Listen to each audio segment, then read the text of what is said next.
Hello students, अपने पिछली class में हमने विंशः पाठः विदिशा जो है हमने शुरू की थी।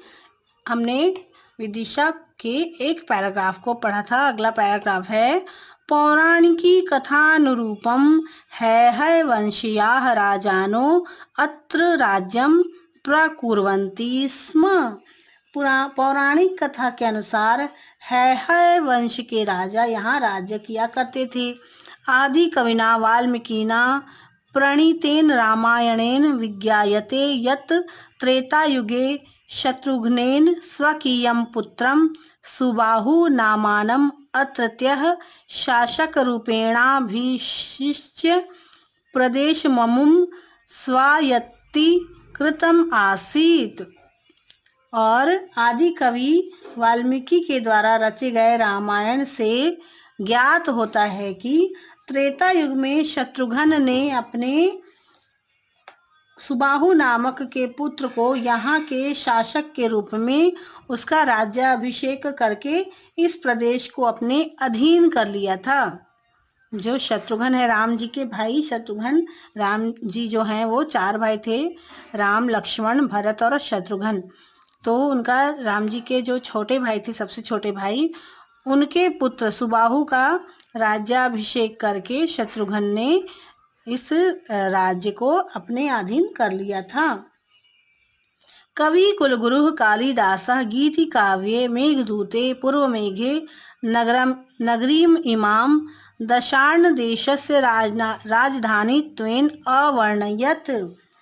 और कवि कुल गुरु कालिदास ने अपने गीति काव्य मेघदूत में के पूर्व मेघ में इस नगरी का दशार्ण देश की राजधानी के रूप में वर्णन किया था। अर्थात इस राज्य जो विदिशा नगरी है उसका वर्णन बड़े बड़े जो लेखक थे, महारथी थे, साहित्यकार जो थे पुराने, उन्होंने भी अपने साहित्य में वर्णन किया है। जैसे कि वाल्मीकि जी ने किया है, वाल्मीकि आदि कवि कहलाते हैं। और इसी तरह से कालिदास जो हैं वो ये भी बहुत बड़े कवि कहलाते हैं।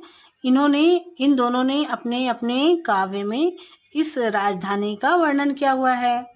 इससे ज्ञात होता है कि विदिशा नगरी कितनी पुरानी नगरी है कि जिसका की वर्णन रामायण काल के समय से मतलब ज्ञात है। ये उस समय से ही स्थापित नगरी है।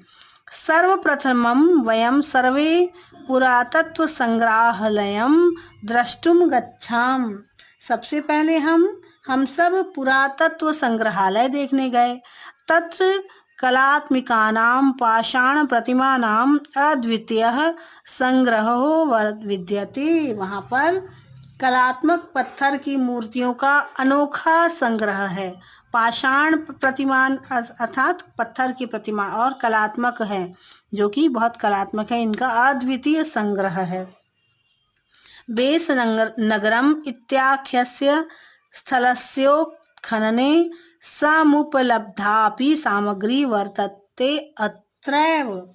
यहाँ पर बेस नगर नामक स्थान को खोदने पर जो उपलब्ध सामग्री थी वह भी सब यहीं पर रखी हुई है।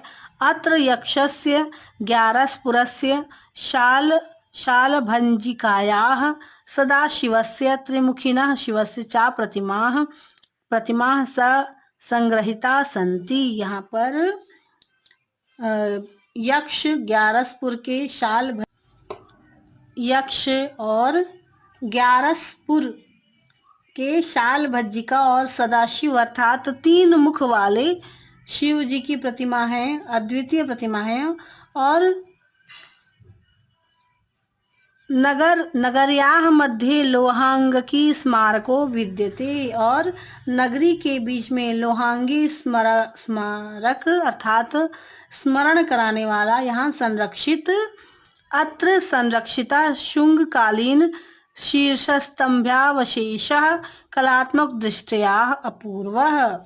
शुंगकालीन शीर्ष स्तंभ के जो अवशेष हैं, जो कि बचे, मतलब जो तोड़ फोड़ किया था दूसरे देश के शासकों ने, उनसे जो बच गया है, शेष बचा हुआ, तो यह कलात्मक दृष्टि से अभी भी इतना महत्वपूर्ण है कि उसे देखने के लिए लोग यहाँ पर जाते हैं। तो इस तरह से विदिशा नगरी जो है वो हमारे इतिहास में एक बहुत महत्वपूर्ण स्थान रखती है, क्योंकि यहाँ पर अनेक जो ऐसी मूर्तियां हैं कि वो देखने योग्य हैं, हमारे इतिहास को उजागर करती हुई ऐसी मूर्तियां हैं। आज के लिए इतना ही। अपनी अगली क्लास में हम इस पाठ के अगले भाग को पढ़ेंगे।